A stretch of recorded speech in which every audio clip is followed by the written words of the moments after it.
தமிழ் மாணவர்களே வணக்கம். நான் உங்கள் ராஜவல்லி. காணலாம் கற்கலாம் மூலமாக உங்களை சந்திக்க மீண்டும் வருகின்றேன்.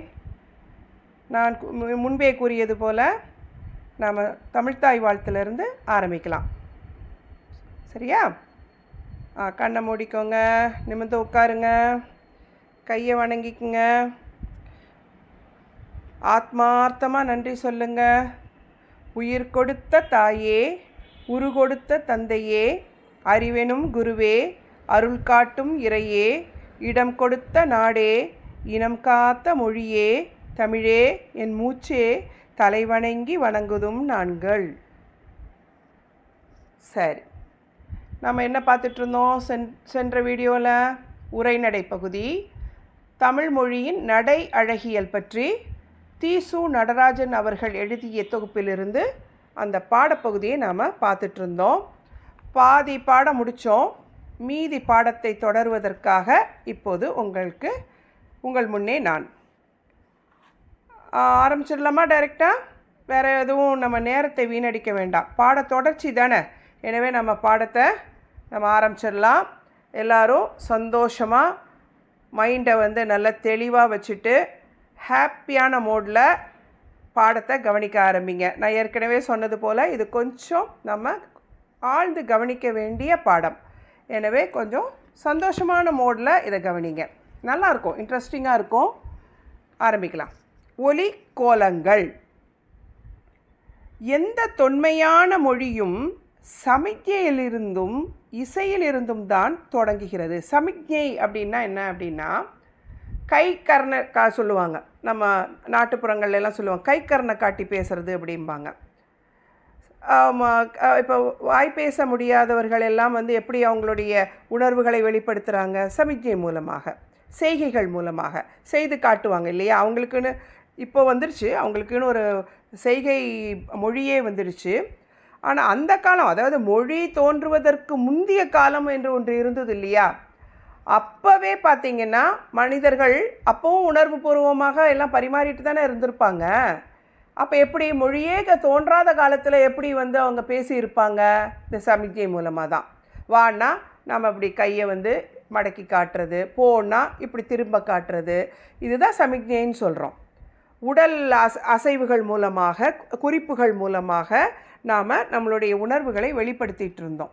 எப்போது? மொழியெல்லாம் தோன்றுவதற்கு முன்பு. இப்போவும் அந்த மாதிரியான விஷயங்களை நம்ம செஞ்சுட்டு தான் இருக்கோம் அன்றாட வாழ்க்கையில். நீங்கள் உன்னிப்பாக கவனிச்சிங்கன்னா நிறைய விஷயங்கள் நம்ம வாயை திறக்காமலேயே பதில் சொல்லிகிட்டு இருப்போம். எப்படி? உடல் கூறுகள் மூலமாக தான். தமிழ் மொழி அப்படின்னு சொன்னாலே அதில் சமிக்ஞையும் இருக்கும், இசையும் இருக்குங்கிறாங்க. அது தெரிஞ்சது தானே, அதனால தானே நம்ம முத்தமிழ்னு சொல்கிறோம். இயல்னா எழுத்து வடிவம், இசைனா பாடுறது, நாடகம்னா நடித்து காட்டுறது. அவ்வளோதான். இந்த மூணும் சேர்ந்தது தானே முத்தமிழ்னு சொல்கிறோம், இயல், இசை, நாடகம். எனவே மொழி அப்படின்னு சொல்லியாச்சுன்னா அதில் அந்த இசை இல்லாத ஒரு மொழியை நீங்கள் பார்க்க முடியாது. முக்கியமாக செய்யுள் கவிதைகள்லாம் பார்த்திங்கன்னா நீங்கள் அதை இசையாக இசைத்து, இன்றைக்கும் பாருங்கள், பாரதியார் பாடல், பாரதிதாசன் பாடல், அதெல்லாம் எவ்வளோ நம்ம சங்கீதம் மாதிரியே பாடுறோம்ல, தாளத்தோடு இசை கருவிகளோடு இசைத்து பாடுறோம்ல. இப்போ பாரதியார் பாட்டெல்லாம் நீங்கள் எவ்வளோ பாட்டு, பாரதியார்னு ஒரு படமே வந்தது, அதில் உள்ள எல்லா பாட்டும், அவர் எழுதின பாடல்கள் எல்லாமே நம்ம நல்லதோர் வீணை செய்தேன், அதெல்லாம் எப்போது சினிமாவில் வந்தாச்சுல்ல, வறுமை நிறம் சிவப்பு என்ற படத்தில்.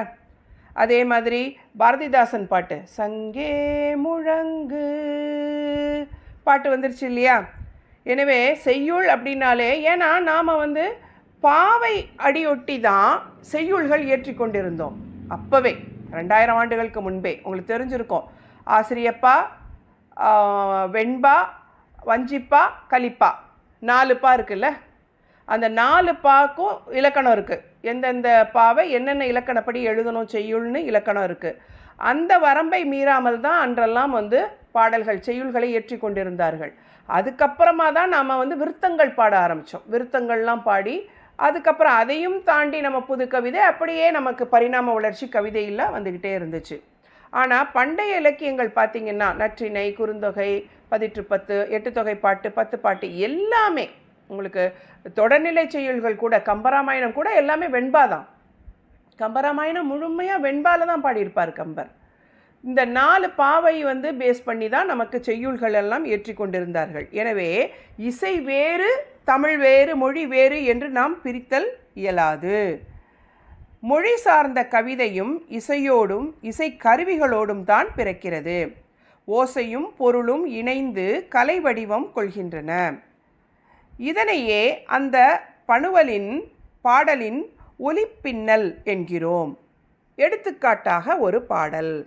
பணுவல் அப்படின்னா நூல் என்று அர்த்தம்.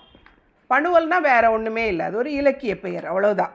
நூல்னு சொல்கிறோம்ல, புக்கு, அதை தான் வந்து பணுவல் அப்படின்னு சொல்கிறோம். ஸோ எந்த பணுவல், எந்த புத்தக வடிவில் இருக்கக்கூடிய இலக்கியமாக இருந்தாலும் சரி, இந்த ஒலியை சாராமல் ஒலிக்கோலங்கள்னு அதை வந்து அழகாக சொல்கிறாங்க, அவ்வளோதான். ஒலின்னா சப்தம், சப்தம் தானே இசையாக மாறுது இல்லையா? சப்தம் தானே உங்களுக்கு இசையாக மாறுது. அந்த ஒலி கோலங்கள் இல்லாத இலக்கியங்களே இல்லை அப்படின்னு தான் சொல்லணும். அதை ஒட்டி தான் இலக்கியங்கள் அமையப்பெற்றன, அதாவது செய்யுள் வடிவங்கள் அமையப்பெற்றன. அதுக்கு ஒரு உதாரணமும் உங்களுக்கு கொடுத்துருக்காங்க. நான் இந்த பாட்டை சொல்கிறதுக்கு முன்னாடி இந்த பாடல் எந்த சூழலில் உருவாக்கியிருக்காங்க அப்படிங்கிறத நான் விளக்கிடுறேன். இப்பாடலின் வன்மையான உணர்ச்சியை காட்டுகிற விதத்தில் கசடத்தப்பர முதலிய வல்லின மெய்கள் பிற மெல்லின இடையின மெய்களை காட்டிலும் அதிகமாக வருதலை அறிந்து கொள்ளலாம். இப்போ நான் சொல்ல போகிற பாட்டில் கசடத்தப்பர வல்லினமாம், ஞன நமன மெல்லினமாம், எரள வழல இடையினமாம் படிச்சிருப்பீங்க. இதெல்லாம் சின்ன 1ஆம் கிளாஸ்லேயே படித்தாச்சு நம்ம. ஸோ கசடத்தப்பர அப்படிங்கிற அந்த வல்லின எழுத்துக்கள் இருக்கு இல்லையா, அது வந்து உந்தியிலிருந்து பிறக்கக்கூடிய எழுத்துக்கள். உந்தினா தொப்புள், அடி வயிற்றிலிருந்து இந்த ஒலி வந்து எழுப்பினாதான் வல்லின ஒலிகள் வரும். அந்த எங்கிருந்து அந்த ஒலிகள் பிறக்கின்றதோ அதை வச்சு தான் நம்ம இந்த இனத்தை பிரிச்சுருக்கோம், எழுத்தினுடைய இனத்தை பிரிச்சுருக்கோம். உங்களுக்கு அது புதிய செய்தியாக இருந்தால் அதை நீங்கள் தெரிஞ்சுக்கோங்க. எனவே இப்போ ஒலி அப்படிங்கிறது எங்கிருந்து பிறக்குதுங்கிறத பொறுத்து தான் அந்த எழுத்துக்களுக்கு அந்த உயிர் வருது. இப்போ அடி வயிற்றிலிருந்து உந்தியிலிருந்து பிறப்பது வல்லின எழுத்துக்கள். கசட தப்பற சொல்லி பாருங்கள், உங்களுக்கே தெரியும். அடிவயிறு உள்ளே போகும், கசட தப்பற, அடிவயிறு உள்ளே போயிட்டு வரும் இதை சொல்லும்போது. அதே மாதிரி ஞான நமன சொல்லி பாருங்கள், மூக்கொலிகள், மெல்லின எழுத்துக்கள், மென்மையான எழுத்துக்கள். ஞான நமன மூக்கிலிருந்து வரும் அந்த ஒலி. அதுக்கப்புறம் எரள வழல, அது இடையினம். இந்த மூக்குக்கும் அடிவயிற்றுக்கும் நடுவில் மாறிலிருந்து தோன்றக்கூடிய நெஞ்சு பகுதியிலிருந்து நமக்கு வரக்கூடியது தான் அந்த இடையின எழுத்துக்கள். அதனால தான் அதை இடையினம்னு சொல்கிறோம். இப்படி தான் நம்ம வந்து மொழியை பிரித்து வச்சுருக்கோம். ஒலியை வைத்து தான் நம்ம எழுத்துக்களை பிரித்து கையாளுகின்றோம். இப்போ இந்த பாட்டில் பார்த்திங்கன்னா இப்போ நம்ம இதை பார்க்க போகிறதே ஒலிகள் எப்படி இருக்குது இலக்கியங்கள்லங்கிறத தான் நம்ம இப்போ இந்த பகுதியில் பார்க்க போகிறோம். அதுக்கு இந்த பாட்டு எப்படி பொருந்துதுங்கிறத நான் உங்களுக்கு விளக்கமாக சொல்கிறேன், கொஞ்சம் கவனமாக கேளுங்கம்மா, அப்போ தான் புரியும். இதில் மெல்லின எழுத்தும் இடையின எழுத்தும் கம்மியாக இருக்குது, வல்லின எழுத்துக்கள் அதிகமாக வந்து இதில் பயன்படுத்தப்பட்டிருக்கு. அதுக்கான வார்த்தைகளை தேடி தேடி கண்டுபிடிச்ச ஆசிரியர் வந்து இதில் சொல்லியிருக்காரு அப்படின்னு சொல்லியிருக்காங்க. அதுக்கு காரணம் என்ன அப்படின்னு பார்த்தீங்கன்னா, அந்த பாட்டின் எழுந்த சூழல் இருக்கு இல்லையா, சூழ்நிலை, அது வந்து அந்த மாதிரியான ஒரு சூழ்நிலை, உணர்வுபூர்வமான ஒரு சூழ்நிலை, கொஞ்சம் கோபமாக சொல்லக்கூடிய ஒரு சூழ்நிலை. அதனால் அதுக்கு வன்மையான எழுத்துக்களை கையாண்டிருக்காங்க அப்படின்னு சொல்ல வர்றார் ஆசிரியர். இது புறநானூறில் 110வது பாடல். இது நீங்கள் எங்கள் விக்கிபீடியாலாம் போயிட்டு நீங்கள் இந்த பாட்டை தனியாக ஃபுல்லாக படிக்கணும்னு சொன்னால் நீங்கள் தாராளமாக படிக்கலாம். அங்கே உங்களுக்கு ப்ராக்கெட்டில் கொடுத்துருக்காங்க பாருங்கள், புறமில் 110வது பாடல்னு சொல்லி.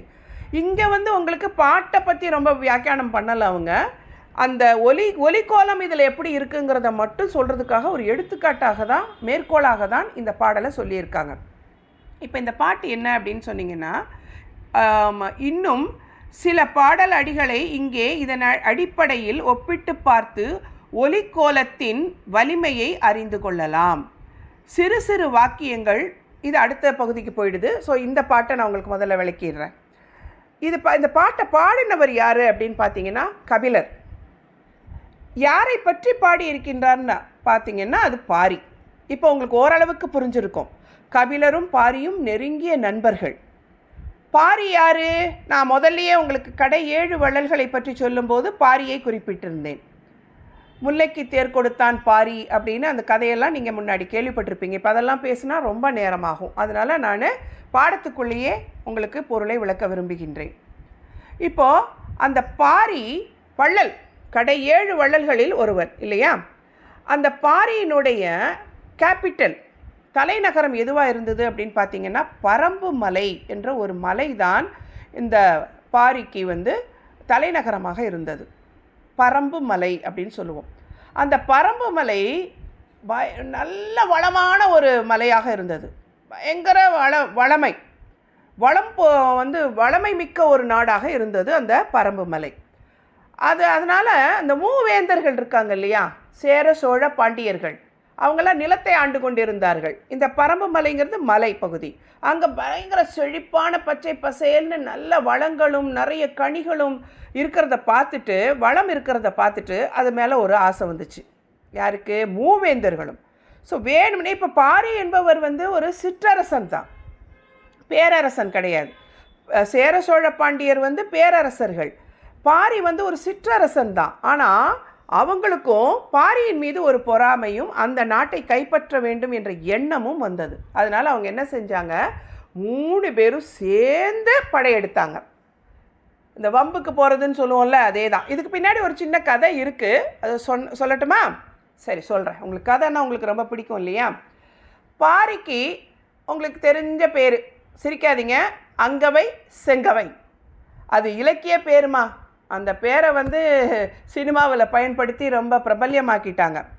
பாரியினுடைய பெண்களின் பெயர் தான் அங்கவை செங்கவை. அவங்க 2 பேரையும் கல்யாணம் பண்ணணும் அப்படின்னு சொல்லிட்டு இந்த மூவேந்தர்களும் ஒன்றா பொண்ணு கேட்குறாங்க. வம்புக்கு சண்டை போடுறதுக்கு ஒரு ரீசன் வேணும்ல, போர் வர்றதுக்கு. அதுக்காக வம்புக்கு 3 பேரும் சேர்ந்து ஒன்றா பெண் கேட்குறாங்க. அப்படி கேட்கும்போது பாரி என்ன சொல்லிடுறாரு, என்னுடைய மகள்களுடைய விருப்பமின்றி நான் இதில் அவங்க வேற ஒரு சிற்றரசனை விரும்புகிறாங்க. அதனால் அவங்க இவங்களை கல்யாணம் பண்ண விரும்பலை. அவங்களோட விருப்பம் இல்லாமல் இந்த கல்யாணத்துக்கு நான் சம்மதிக்க மாட்டேன்னு பாரி சொல்லிடுறாரு. அதனால் இந்த மூவேந்தர்களும் என்ன செய்கிறாங்க, பாரி மீது படையெடுத்து வர்றாங்க ஒரே சமயத்தில். ஆனால் அதையும் ஈடுகட்டி நின்று பாரி சமாளித்து தன்னுடைய வீரத்தை வெளிப்படுத்தி கொண்டிருந்தார் என்று பல பாடல்கள் கூறுகின்றன. அப்படி மூவேந்தர்களும் வர்றதை அந்த காலத்துலலாம் பார்த்திங்கன்னா அந்த புலவர்களுக்கு பெரும் மதிப்பு இருந்தது. மன்னர்கள் தவறு செய்யும்போது அதை சுட்டி காட்டக்கூடிய ஒரே தகுதி புலவர்கள், அதாவது தமிழ் அறிந்த புலவர்களுக்கு தான் அந்த ஒரு தைரியமோ அந்த ஒரு இடமும் கொடுக்கப்பட்டிருந்தது. மன்னர்கள்கிட்டே போய் அவங்க தவறுகளை சுட்டி காட்டி பேசுவாங்க. அதே நேரம் மன்னர்களை பற்றி அவங்க பெருமையாகவும் பாடுவாங்க. அவங்க தான் பாடுவாங்க, புலவர்கள் தான் பாடுவாங்க. அதே நேரத்தில் அவங்களுக்கு தவறை சுட்டி காட்டவும் செய்தார்கள். அந்த தைரியம் புலவர்களிடம் இருந்தது. பின்ன கபிலரும் பாரியும் நெருங்கிய நண்பர்கள் என்பதனால் அவருக்கு ஒரு வருத்தம். இப்படி 3 பேரும் சேர்ந்து, ஒரு பேரரசர்கள் மூவரும் சேர்ந்து ஒரு சிற்றரசனை, அதுவும் ஒரு வள்ளலை எதிர்த்து படையெடுத்து வர்றீங்களே, இது நியாயமா அப்படிங்கிற ஒரு வேதனையும் கோபமும் கபிலரிடத்தில் இருந்தது. அது அவர் புலவராச்சே, பேரரசர்கள்கிட்ட போய் தன்னுடைய கோபத்தை காட்ட முடியுமா? இல்லை. அப்போது அந்த கோபத்தை எங்கே வெளிப்படுத்தினார்? ஒலிக்கோலங்கள் மூலமாக, செய்யுளின் வடிவில், ஒலியில் காமிச்சாங்க அந்த கோபத்தை, உச்சரிப்பில், சொல்கிற விதத்தில், பாட்டை சொல்கிற விதத்தில். புரியுதா இப்போ உங்களுக்கு எப்படி ஒலிக்கோலங்கள் வருது செய்யுள்ளன்னு, இடம் பிடிக்குதுன்னு? இப்போ பாருங்கள், இந்த பாட்டை பாருங்கள். கடந்து ஆடு தானை மூவிரும் கூடி உடன்றநீர் ஆயினும் பரம்பு கொளற்கரிதே 300 ஊர்த்தே தன் பரம்பு நன்னாடு 300 ஊரும் பரிசிலர் பெற்றனர் யாமும் பாரியும் உளமே குன்றும் உண்டு நீர் பாடினீர் செலினே அப்படின்னு பாடி வச்சிட்டார். இப்போ இந்த பாட்டினுடைய அர்த்தம் என்ன அப்படின்னு பார்த்தீங்கன்னா, 3 பேரும் சேர்ந்து மூவரும் கூடி, தானைனா படை, பக்கத்தில் எழுதிக்கோங்க, நான் ஏற்கனவே சொல்லியிருக்கேன் உங்ககிட்ட, என் வகுப்பில் கண்டிப்பாக ஒரு பென்சில், ஒரு நோட்டு, புத்தகமும் இருக்கணும் அப்படின்னு சொல்லியிருக்கேன். நான் சொல்லக்கூடிய இடங்களில் நீங்கள் இப்போ நான் சொல்லும்போது புரிகிற மாதிரி இருக்கும், ஆனால் அப்புறம் நீங்கள் படித்து பார்க்கும்போது உங்களுக்கு அதில் சந்தேகம் எழும்.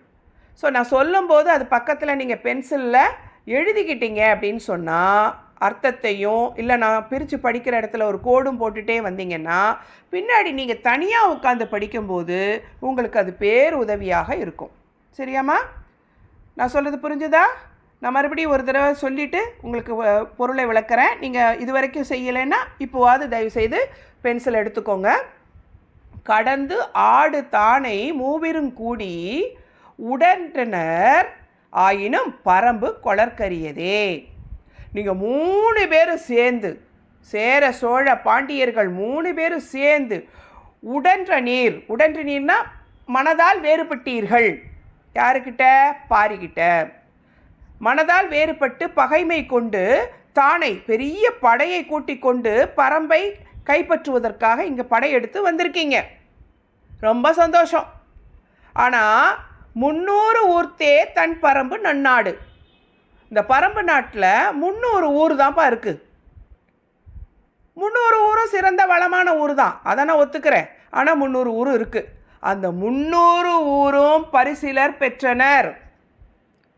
அந்த 300 ஊரையும் பரிசிலருக்கு கொடுத்து விட்டான். யாரு? பாரி. ஏன்னா அவன் வள்ளல். தன்னிடம் வந்து பாடிய பரிசிலருக்கு இல்லை என்று இறந்து வந்தவர்களுக்கு அந்த 300 ஊரையும் தானமாக கொடுத்துட்டானையா. யாமும் பாரியும் உளமே. இப்போ இருக்கிறது, மிச்சம் இருக்கிறது நானும் பாரியும் மட்டும்தான். குன்றும் உண்டு நீர் பாடி நீர் செலினே. இன்னும் சின்ன ஒரு குன்று, சில சின்ன சின்ன குன்று இருக்குது. குன்றுனா இந்த பரம்பு மலையை சொல்கிறாரு. இந்த குன்று தலைநகரம் மட்டும் இருக்குது. வேணும்னா ஒன்று செய்யுங்க, நீங்களும் இறந்து வாங்க. இறந்து வாங்கன்னா யாசிப்பது. கேட்டு வாங்க, இறந்து வாங்க, பரிசிலர் வேண்டி வாங்க. அவர் சும்மாவே கொடுத்துருவான் அந்த குன்றையும். அதுக்கு நீங்கள் எவ்வளோ பெரிய படையை திரட்டிட்டு வரணும்னு பயமுறுத்தணும்னு அவசியமே கிடையாது. எங்கள் பாரிக்கிட்ட அவ்வளோ பெரிய வள்ளல் அவன். இதுக்கு அர்த்தம் என்ன புரியுதா? அப்படிப்பட்ட வள்ளலையா எதிர்த்து 3 அரசர்களும் ஒன்று சேர்ந்து வர்றீங்க. என்னப்பா இது நியாயமா? கடவுளுக்கே அடுக்குமா அப்படின்லாம் சொல்கிற மாதிரி தோணலை உங்களுக்கு இந்த பாட்டை கேட்கும்போது? எனவே ஒரு சூழ்நிலையை தன்னுடைய ஒலி சப்தம் எழுத்துக்கள் வடிவில் கொடுக்கும்போது தன் உணர்வை ஒலியாக்கி அதை எழுத்தாக்கி உங்களுக்கு ஒரு பாடல் மூலமாக அந்த சூழ்நிலையை விளக்குகின்றார். சூழ்நிலை மட்டுமல்ல, தங்களுடைய மனநிலையையும் அங்கு பதிவு செய்கின்றார் கபிலர். இப்போ புரியுதா பாட்டு? என்னும் இப்பாடலில் வன்மையான உணர்ச்சியை காட்டுகிற விதத்தில் கசட தப்பர முதலிய வல்லின மெய்கள் பிற மெல்லின இடையின மெய்களை காட்டிலும் அதிகமாக வருதலை அறிந்து கொள்ளலாம். இப்போ இது ஒரு சூழ்நிலை இப்போ புரிஞ்சிருச்சுல்ல உங்களுக்கு? அப்போ உள்ளுக்குள்ளே வருத்தமும் கோபமும் வெளிப்படணும்னு சொன்னால் நம்ம வெறும் மெல்லின வார்த்தைகளாக போட்டு திட்ட முடியுமா? முடியாது இல்லையா? ஸோ கொஞ்சம் வன்மையாக கண்டிக்கணும். அப்படிங்கிறதுனால நீங்கள் இதில் பார்த்தீங்கன்னா பாருங்கள், நிறைய வல்லின எழுத்துக்கள் கசட தப்பற நிறைய பயன்படுத்தியிருப்பார் ஆசிரியர் புலவர். நீங்கள் தனியாக உட்காந்து அதை வேணால் செக் பண்ணி பாருங்கள். கசட தப்பற என்ற வல்லின மெய்களை அதிகமாக இந்த பாட்டில் பயன்படுத்தியிருப்பார். இப்போ புரியுதா உணர்வுக்கும் ஒலிக்கும் என்ன சம்பந்தம் இருக்குது செய்யுள்ள இலக்கியத்தில், தமிழ் இலக்கியத்தில் அப்படிங்கிறது உங்களுக்கு இப்போ கனெக்ட் பண்ண முடியுதா? சரி, இன்னும் பார்க்கலாம். இன்னும் சில பாடல் அடிகளை இங்கே இதன் அடிப்படையில் ஒப்பிட்டு பார்த்து ஒலி கோலத்தின் வலிமையை அறிந்து கொள்ளலாம். சிறு சிறு வாக்கியங்கள் பேசுவோரின் அறுதியிட்டு பேசும் தன்மையை காட்டுகின்றன. ஸோ ஒரு இலக்கியத்தை படைக்கும்போது பேசும்போது நம்ம உணர்வுபூர்வமாக பேசி புரிய வச்சுருவோம் எதிராளிக்கிட்ட. ஆனால் அதையே ஒரு இலக்கியமாக நம்ம படைக்கும்போது எழுத்து வடிவம் பெறுது இல்லையா? அப்போ அந்த எழுத்து வடிவம் பெறும்போது அந்த உணர்ச்சி அந்த இடத்துல மங்கிடக்கூடாதுல்ல. தான் சொல்ல வந்த அந்த உணர்வை அப்படியே, கோபம்னா கோபம், ஆசைனா ஆசை, இரக்கம்னா இரக்கம், கனிவுனா கனிவு, ஆதங்கம்னா ஆதங்கம். என்ன உணர்வை நம்ம சொல்லணும்னு நினைக்கிறோமோ அந்த உணர்வை அப்படியே கொண்டு போய் மக்களிடம் சேர்க்க வேண்டும் என்றால் அதுக்கு இந்த ஒலி கோலங்கள், இந்த ஒலியை அமைக்கிற முறை இருக்கு இல்லையா பாட்டில், அது ரொம்ப ரொம்ப ரொம்ப ரொம்ப முக்கியம். இப்போ பாடத்தில் உள்ள அந்த சில மேற்கோள்களை விட நான் ஒரு இன்ட்ரெஸ்டிங்கான ஒரு மேற்கோள் உங்களுக்கு சொல்கிறேன் பாருங்கள். சூர்பனகை கம்பராமாயணத்தில் சூர்பனகை, ராமாயணத்தில் உங்களுக்கு நல்லா தெரியும். அந்த சூர்பனகை முதல்ல என்ட்ரி கொடுக்குறா. எங்கே அந்த ராமர் லக்ஷ்மணர் சீதை தங்கி இருக்கக்கூடிய வனத்துக்கு முதல்ல என்ட்ரி கொடுக்குறா. அப்போ அவள் ராமனை பார்க்குறா. பார்த்த உடனே உங்களுக்கு தெரியும்ல அந்த கதை. அவரை பார்த்தோன்னே அவர் மேலே ஒரு ஆசை வருது. இவளோ அரக்கி. ஆனால் அரக்க ரூபத்தில் போயாச்சுன்னு சொன்னால் அந்த ராமனை மயக்க முடியாது என்பதற்காக ஒரு அழகான ஒரு பெண் போல் அவங்களால வந்து வேடம் மாற்றிக்கொள்ள முடியும். வேற உருவை மாற்றிக்கொள்ள முடியும் அசுரர்களுக்கு. அந்த ஒரு தவ வலிமை அவங்களுக்கு உண்டு.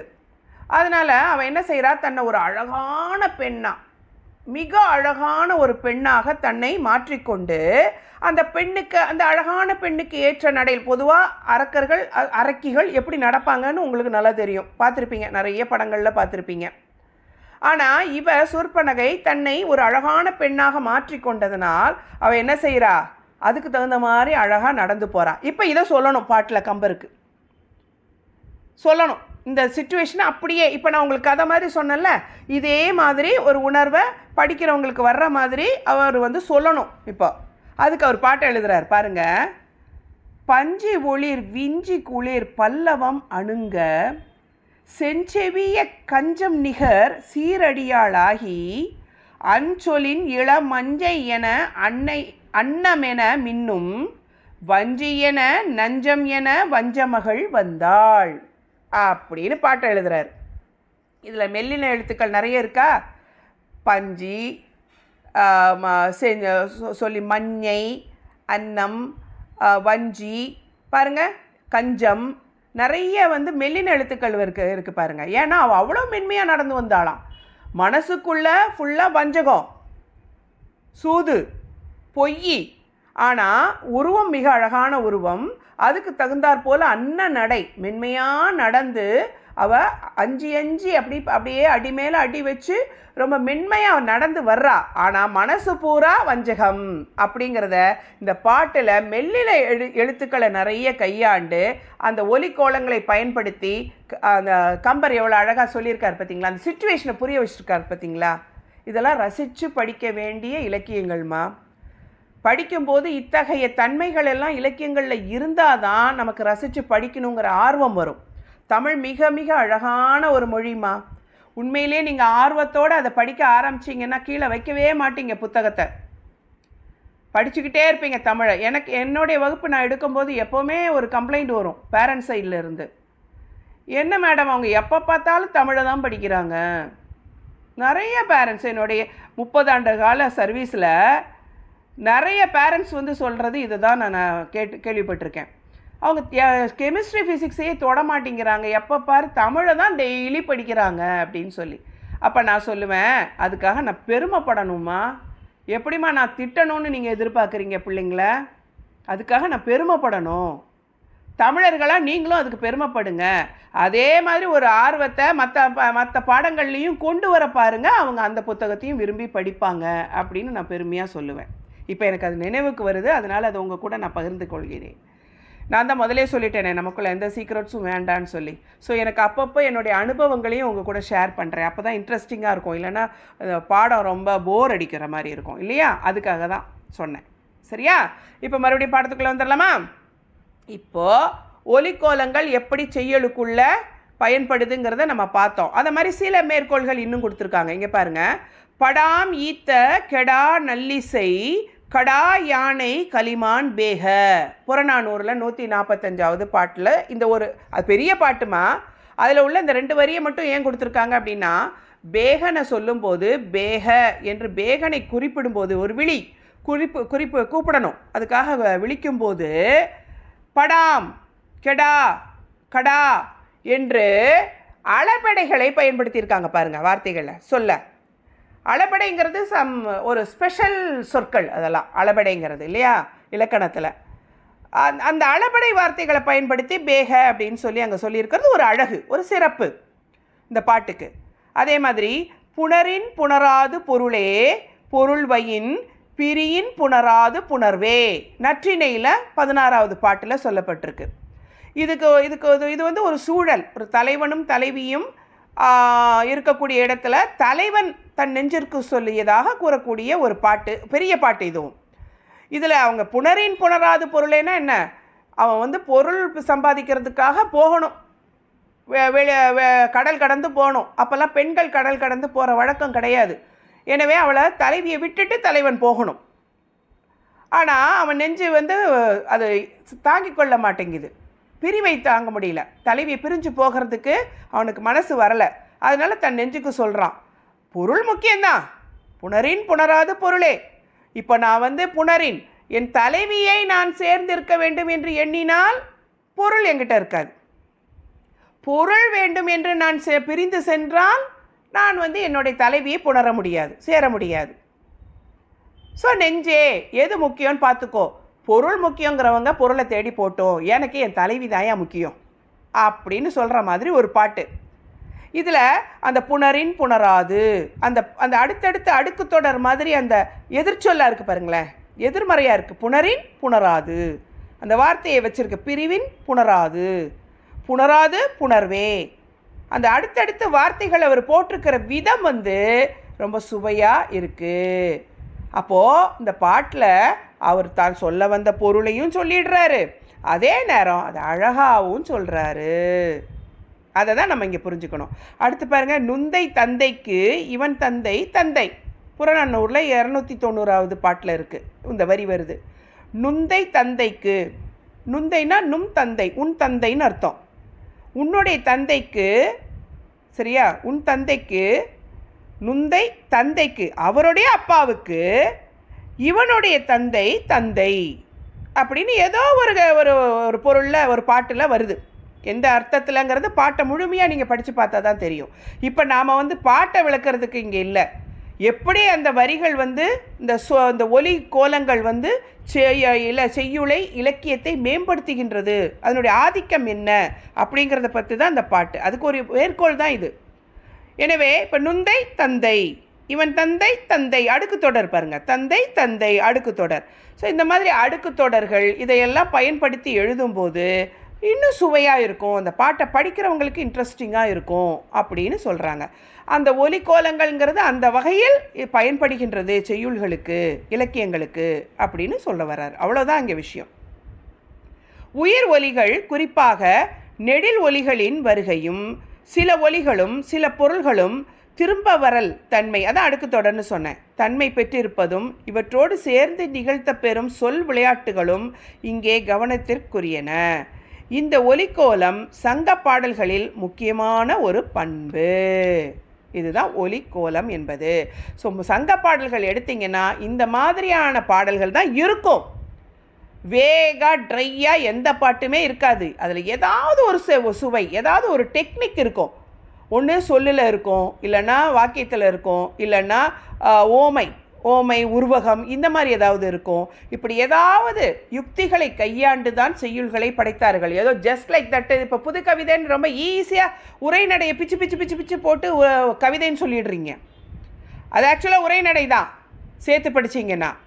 அதை ஒரு வரி 2 வரி 3 வரின்னு சொல்லி அதை கவிதைங்கிறீங்க, அதை புது கவிதைங்கிறீங்க, வசன கவிதைங்கிறீங்க.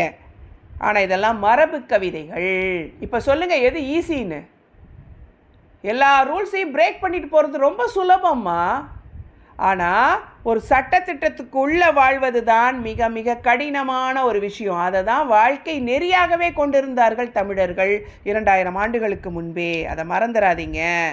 அப்போ நம்மளை விட அவங்க பெரியவங்க தானே, இல்லையா? அதை ஒத்துக்க தானே வேணும் நம்ம. சரி, இப்போ அடுத்த பகுதிக்கு போகலாம். சொற்புலம். சொற்கள். இப்போ ஒலியை பற்றி பேசுகிறோம், சப்தத்தை பற்றி பார்த்தோம். இப்போ ஒரு சொல், ஒரு வேர்டு, சொற்களை எப்படி வந்து செய்யுள்களில் கையாண்டு அதை ரசிக்கும்படியாக செஞ்சுருந்தாங்க, நம்மளுடைய இலக்கியங்கள் எப்படி அதை காட்டுகின்றன அப்படிங்கிறத இந்த பகுதியில் பார்க்க போகிறோம். சொல்லில்தான் உணர்வும் பொருளும் பொதிந்து கிடக்கின்றன. கலையும் பண்பாடும் வரலாறும் அரசியலும் பொதிந்து கிடக்கின்றன. சொல்வளம் என்பது ஒரு பொருள் குறித்து வரும் பல சொல்லாய், பல பொருள் குறித்து வரும் ஒரு சொல்லாய் வருதலும், பல துறைகளுக்கும் பல சூழல்களுக்கும் பல புனைவுகளுக்கும் உரியதாய் வருதலும், உணர்வும் தெளிவும் கொண்டதாய் வருதலும் என்று செழிப்பான தளத்தில் சொல் விளைச்சல் கண்டிருப்பதை குறிப்பது ஆகும். சங்க இலக்கியத்தில் இது மலர்ந்தும் கனிந்தும் கிடக்கிறது. உரிச்சொல் தொடர்லாம் படிச்சிருக்கீங்க, அதெல்லாம் இப்போ ஞாபகத்துக்கு வரணும் உங்களுக்கு.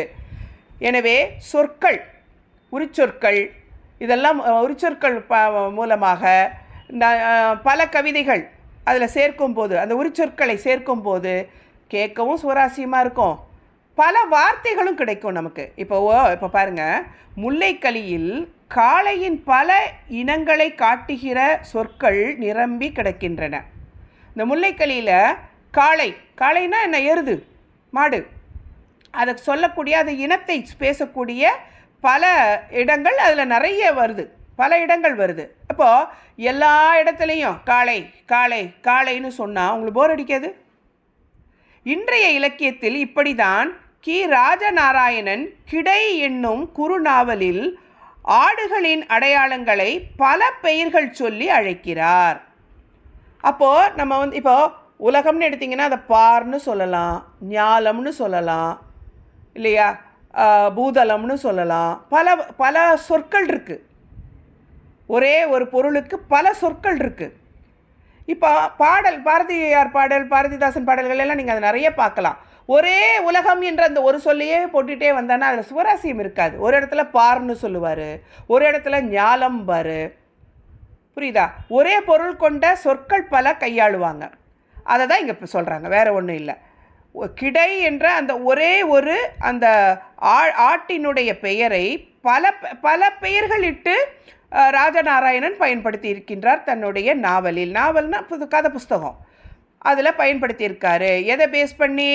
முல்லைக்கலியில் காளையை அதே மாதிரி பல பெயர்கள் அதில் வருது, காளையினுடைய பல பெயர்கள் அந்த பாட்டில் வருது. அதே மாதிரி இவரும் பயன்படுத்தியிருக்கார் தன்னுடைய நாவலில், புரியுதா? நாவல் இயல் உரைநடையில் பயன்படுத்தியிருக்காரு அப்படின்னு சொல்கிறாங்க.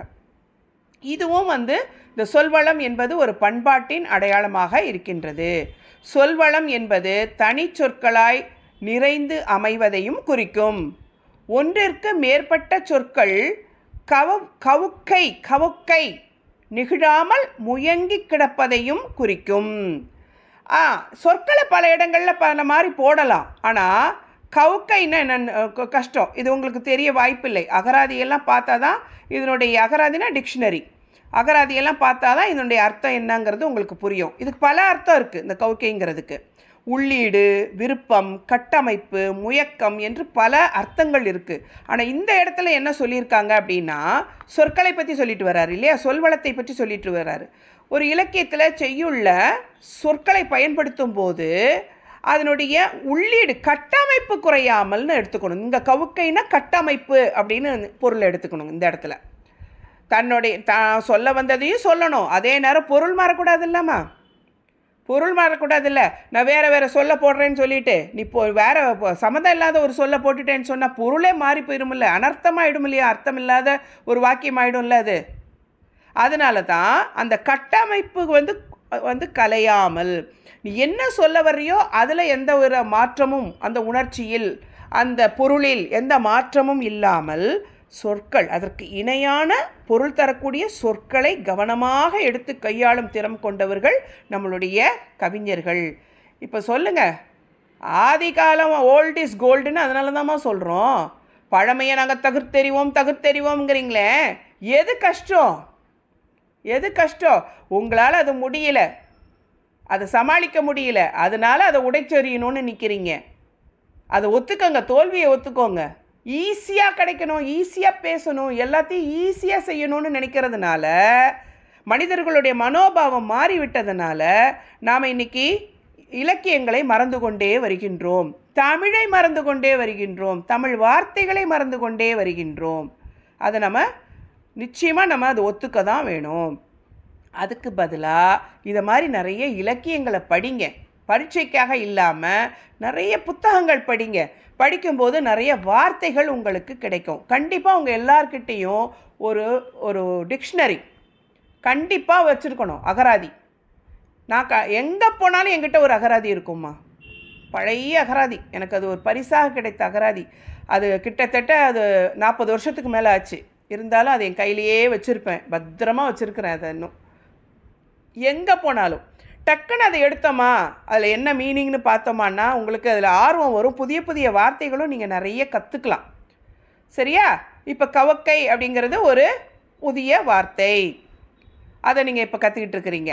ஸோ சொற்களை போடலாம், கையாளலாம், வேறு வேறு சொற்களை நம்ம பயன்படுத்தலாம் செய்யுள்களில். ஆனால் அந்த கட்டமைப்பு குறையக்கூடாது, மாறக்கூடாது. சொல்ல வந்த விஷயத்தினுடைய பொருளின் தன்மையை பாதிக்காமல் வார்த்தைகளை நம்ம பிரயோகம் பண்ணிக்கலாம் அப்படின்னு சொல்கிறாங்க. அவ்வளோதான், வேறு ஒன்றுமே கிடையாது. சங்க இலக்கிய மொழியின் அடையாளமாக உள்ள ஒரு பண்பு இது. இதனை தொகைநிலை என்று தொல்காப்பிய எச்சவியல் பேசுகிறது. இப்போ தொகைன்னு படிச்சிருப்பீங்க. நான் இலக்கணம் நடத்தும் போது உங்களுக்கு அதெல்லாம் நடத்த போகிறேன்.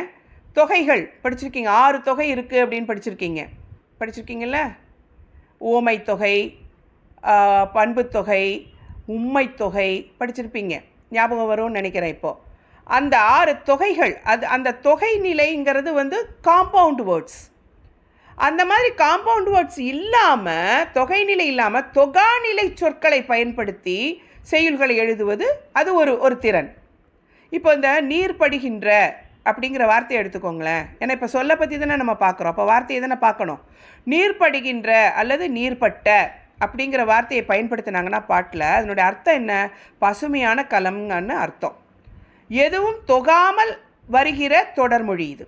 இதில் பாருங்கள், இது தொகாநிலை. இது அதையே நீர்படு பசுங்கலம் அப்படின்னு சொன்னோன்னு வச்சுக்கோங்க.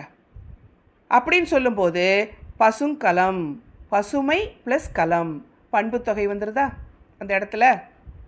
அப்போது ஒரு சொல்லை தொகை நிலையிலும் சொல்ல முடியும், தொகா நிலையிலையும் சொல்ல முடியும். நீங்கள் அந்த பாட்டுக்கு அதை எப்படி பயன்படுத்தணும் சொற்களைங்கிறத அந்த எழுதுகிற புலவர் தான் முடிவு பண்ணி சுவராசியமாக நமக்கு பாட்டை கொடுக்கணும். புரியுதா? தொகைநிலை தொகை மொழி என்பது செறிவாக்கப்பட்ட ஒரு வடிவமைப்பு. ஒரு வாக்கிய அமைப்பில் ஒரு சொல் போலவே நடைபெறும். புரியுதா? இப்போ இந்த தொகைநிலை, தொகாநிலை, அடுக்குத்தொடர், இரட்டைக்கிளவி இதெல்லாம் நீங்கள் பாட்டில் பயன்படுத்தும் போது அந்த பாட்டு சிறப்பு பெறும், அழகுக்கு அழகு பெறும். அதுதான் தமிழின் தனிச்சிறப்பு அப்படின்னு இந்த பகுதியை முடிச்சிட்டாங்க. அடுத்தது தொடரியல். முதல்ல ஒலி பார்த்தோம், அப்புறம் சொல் புலம் பார்த்தோம். இப்போ தொடர், வாக்கியம், சென்டென்ஸ்.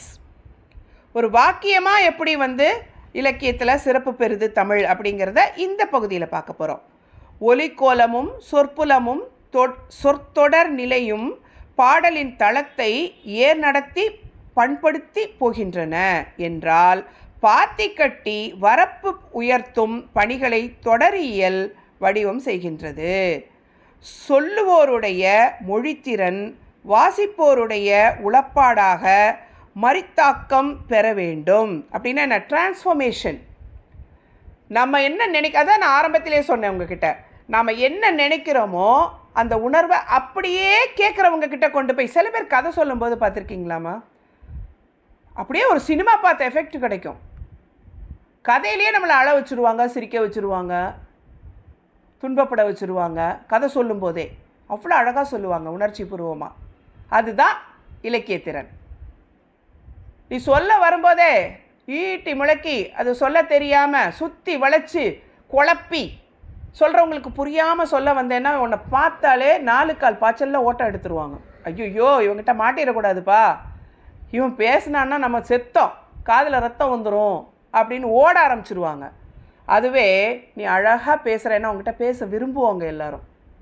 ஐயோ அவங்க பேசுனா கேட்டுக்கிட்டே இருக்கணும் போல் இருக்குது, இன்றைக்கி பூரா கூட கேட்கலாம் அப்படின்னு சொல்லுவாங்க.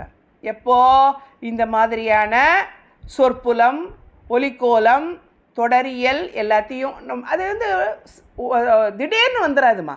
இதெல்லாம் தமிழில் நல்ல ஆர்வம் இருக்கணும், நிறைய தமிழ் புத்தகங்கள் படிக்கணும், அதை உள்வாங்கணும். இதை நீங்கள் படிக்கிற பழக்கம் இருந்தாலே, புத்தகம் படிக்கிற பழக்கம் இருந்தாலே இதெல்லாம் தன்னால் வந்துடும். இதெல்லாம் ஒன்றும் பெரிய ஒரு மேஜிக்கெல்லாம் ஒன்றும் கிடையாது, தன்னால் வந்துடும். புத்தகம் படிக்கிற பழக்கம் மட்டும் இருக்கணும், அவ்வளவுதான். தமிழ் புத்தகம் சொல்கிறேன் நான். தமிழ் புத்தகம்னா பாடப்புத்தகம் இல்லை, வேறு பல நூல்கள், உங்களுக்கு பிடிச்ச டாப்பிக்கில் வேறு பல நூல்கள். கண்டதும் கற்க பண்டிதன் ஆவான்னு சொல்லுவாங்க. அப்படி நேரம் கிடைக்கும் போதெல்லாம் நீங்கள் புத்தகம் வாசிக்கணும். வாசிச்சிங்கன்னா இது எல்லாம் தன்னால் பெருகும். தானே வரும். புரியுதா? பரிமாறப்படும் உணர்வுகளுக்கும் செய்திகளுக்கும் ஏற்ப தொடர்கள் நேர் நடத்தும் ஏறி இறங்கியும் திரும்பியும் சுழன்றும் இயங்குகின்றன. உரைநடை வழக்கு, பேச்சு வழக்கு உள்ளிட்ட இயல்பு வழக்கில் தொடர் அமைப்பு என்பது எழுவாய் ப்ளஸ் செயப்படுபொருள் அல்லது பிறவற்றுடன் கூடிய அமைப்பு ப்ளஸ் பயனிலை என்று வருவதே மரபு. ஆனால் சங்க பாடல்கள் பலவற்றில் இது பிறழ்ந்து வருகிறது. பிறழ்ந்துன்னா மாறியும் வந்திருக்கு. அதாவது நம்ம வந்து எழுவாய் பயனிலை செய்யப்படும் பொருள்னு அந்த ஆர்டரில் இல்லாமல் மாறியும் வரும் பாட்டில். நம்ம வந்து இப்போ பேச்சு வழக்கில் வந்து இப்படி தான் இருக்கணும், முதல்ல எழுவாய் தான் வரணும், அப்புறம் செய்யப்படும் பொருள், அப்புறம் வந்து பயனிலை அப்படின்னு அமைப்பு வச்சுருக்கோம்ல ஒரு வாக்கியம் அமையறதுக்கு. அந்த இலக்கணத்தை மீறி இருப்பாங்க இதில் செய்யுள்ள. மாறியும் சொல்லலாம். அப்போ இன்னும் கொஞ்சம் அழகாக இருக்கும். ஒரே மாதிரி பேசிட்டு போனால் அது வந்து சுவராசியமாக இருக்காது. கொஞ்சம் மாற்றி சொல்லலாங்கிறதுக்காக அப்படி பயன்படுத்துவாங்க. அதுதான் பிறழ்ந்துங்கிறாங்க. பிறழ்ந்துன்னா மாற்றி சொல்கிறது, வழக்கப்படி இல்லாமல் மாற்றி சொல்வது. கவிதை மறுதலை தொடர். இது கவிதையில் மட்டும் அந்த ஒரு எக்ஸம்ஷன் உண்டு. நம்ம வந்து தாராளமாக மாற்றி சொல்லிக்கலாம். முத்தாய்ப்பாக முடியும் பாடலின் இறுதியில்தான் இந்த தொடரியல் பிறழ்வு நிலை பெரிதும் காணப்படுகிறது. சான்றாக பேரையின் முறுவலார் அப்படிங்கிற ஒரு புலவர் நம்பி நெடுஞ்செழியன் இருக்கார் இல்லையா, நம்பி நெடுஞ்செழியனுடைய சாவு கிடங்கு சர்ச்சைக்கு உள்ளானது பற்றி பாடிய பாடல். இந்த பாட்டு வந்து புறநானூற்றில் 239வது பாட்டு. நீண்ட பாடல்மா. இது வந்து ஒரு 12-15 வரி இருக்கும். பெரிய பாட்டு, நீண்ட பாட்டு. இந்த புலவர் வந்து இந்த மன்னனை நெடுஞ்செழியன் உடைய சாவு கிடங்கில் ஒரு சில பிரச்சனைகள் வருது, அதை பற்றி பாடும்போது இதுவும் அவர் உணர்வுபூர்வமாக தான் இந்த பாட்டையும் பாடுறாரு. பாடும்போது என்ன சொல்லுறாருங்கிறத முதல்ல சொல்லிடுறேங்க, அதுக்கப்புறம் தான் நான் இதை படித்தா உங்களுக்கு புரியும். இதை சொல்லும்போது என்னப்பா நீங்கள் ஒரு மனுஷன் செத்து போயிட்டான் அங்கேயும் பிரச்சனை பண்ணுறீங்க அப்படின்னு சொல்லணும்னு நினைக்கிறார். அதுக்கு அவர் எடுத்த உடனே அதை சொல்லாமல் அப்போ குற்றமாயிரும் இல்லையா, சரிதான் போயா நீ சொல்கிறத நான் ஏன் கேட்கணும்னு போயிட்டே இருப்பாங்க. அதனால் எடுத்த உடனே அதை சொல்லாமல் அந்த நெடுஞ்செழியனுடைய 18 பண்புகள், நல்ல பண்புகள், நல்ல விஷயங்கள், 18 பண்புகளை வரிசையாக சொல்லிகிட்டே வருவார் அந்த பாட்டில். நீங்கள் வேணால் அந்த பாட்டை வந்து விக்கிபீடியாவில் போய் பாருங்கள், அப்போ உங்களுக்கு அது புரியும். சொல்லிகிட்டே வருவார் அந்த பாட்டை. இப்போ முழுசாக படித்தீங்கன்னா உங்களுக்கு புரியும். அவருடைய நலப்பண்புகள் 18 பண்புகளை சொல்லிகிட்டே வந்துட்டு அப்படிப்பட்ட ஒரு மனுஷனை போய் இடுக ஒன்றோ சுடுக ஒன்றோ படுவழி படுக இப்புகழ் வெய்யோன் தலையே அப்படின்னு ஒரு 2 வரியை மட்டும் உங்களுக்கு கொடுத்துருக்காங்க. என்னென்னா கடைசியில் முதல்ல சாதாரணமாக அந்த பாட்டை சொல்லிகிட்டே வந்துட்டு கடைசியில் ஒரு வாக்கியத்தை வைக்கிறார். நீ வந்து சுடுவியா இல்லை புதப்பையா இல்லை அவர் தலையை வெட்டி கொண்டு போய் காசாக்குவியா, நீ என்ன பண்ணுவியோ பண்ணியா, இப்படிப்பட்ட ஒரு நல்ல மனுஷன் அவர், அதை மட்டும் புரிஞ்சு செய் அப்படின்னு நெத்தி பொட்டில் அடித்த மாதிரி சொல்கிற மாதிரி அமையும் இந்த பாட்டு. இந்த இறுதி அடி ஒரு எளிமையான தொடரியல் பிறழ்வோடு அமைந்திருக்கிறது. ஏனைய 20 பாருங்கள், 20 அடி இருக்குது இந்த பாட்டு. அடிகளில் தொடர்கள் வரிசையாகவும் திட்டமிட்டு நேர்படவும் சொல்லுகின்றன. மிச்சம் 20 அடி, அந்த 20 அடியில் லாஸ்ட் இந்த 2 அடியை போக மிச்ச அடியெல்லாம் பார்த்திங்கன்னா டைரெக்டாக இருக்கும். என்ன சொல்லணுமோ அதை டைரெக்டாக சொல்லிக்கிட்டே வருவார்.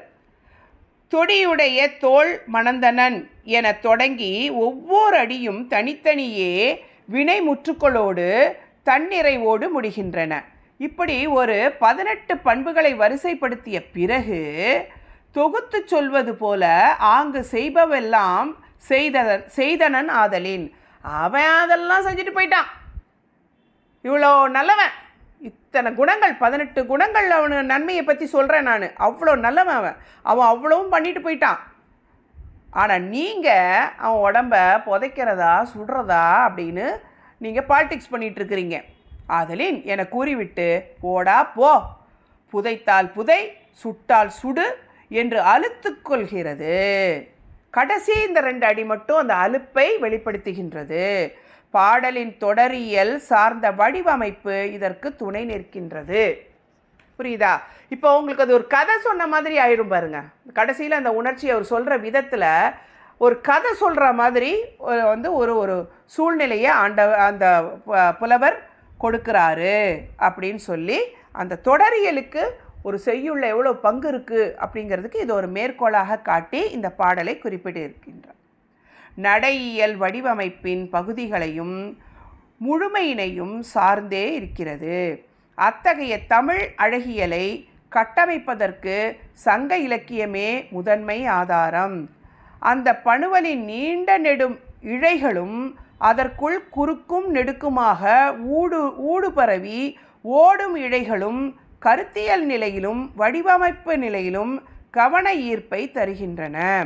மேலும் சங்க இலக்கியம் அதனுடைய தனித்துவம் மிக்க சமூக பண்பாட்டு தளத்தில் குறிப்பிட்ட சில பண்புகளையும் போக்குகளையும் சொந்த மரபுகளாக நிறுவிக்கொண்டு விட்டது என்பதையும் நம்மால் அறிய முடிகிறது என்று இந்த பாடத்தை முடிக்கின்றார். எனவே இந்த பகுதியின் மூலமாக, இந்த பாடத்தின் மூலமாக, இந்த உரைநடையின் மூலமாக ஆசிரியர் என்ன சொல்ல வர்றாருன்னா, தமிழ் இலக்கியத்தில் இல்லாதன எதுவுமே கிடையாது. அது இலக்கணமாகவே, இலக்கணம்னா என்ன, கண்டிப்பாக இருந்தாக வேண்டும் என்ற கட்டாயப்படி ஒலிக்கோலங்களும் நடை அழகியலும் சொற்புலமும் தொடரியல் போக்குகளும் நிரம்ப பெற்றுதான் ஒவ்வொரு இலக்கியமும் திகழ்ந்தது. இது எதற்கான காரணம் தெரியுதா? இதுதான் காரணம், அடிப்படை காரணம். இன்றைய காலகட்டம் வரை நம்முடைய இலக்கியங்கள் இன்னும் மறையாமல், மறக்கப்படாமல், மறைக்கப்படாமல், மறுக்கப்படாமல் இன்று வரை நமக்கு அது நிலைத்து நின்று அறிவை புகட்டி கொண்டிருக்கின்றதற்கு காரணம் தமிழ் மொழியின் இந்த வன்மைதான் என்று ஆசிரியர் கூற விரும்பியிருக்கின்றார். என்ன மாணவர்களே, பாடம் புரிஞ்சுதா? பிடிச்சுதா? என்னால் முடிஞ்ச வரைக்கும் இன்ட்ரெஸ்டிங்காக உங்களுக்கு இந்த பாடத்தை நான் எடுத்தேன். உங்கள் வீட்டுக்கே வந்து எடுத்திருக்கேன். ஸோ எல்லாரும் இந்த பாடங்களை காணுங்கள், கற்றுக்கொள்ளுங்கள். காணலாம் கற்கலாம் மூலமாக என்று கூறி உங்களிடம் இருந்து விடை பெறுகின்றேன். இனி அடுத்த வகுப்பில் அடுத்த பாட்டுக்கு நம்ம போகலாம். அடுத்த வீடியோவில் மீண்டும் சந்திக்கும் வரை நன்றி என்று சொல்லி விடை பெறுகின்றேன். ராஜவல்லி.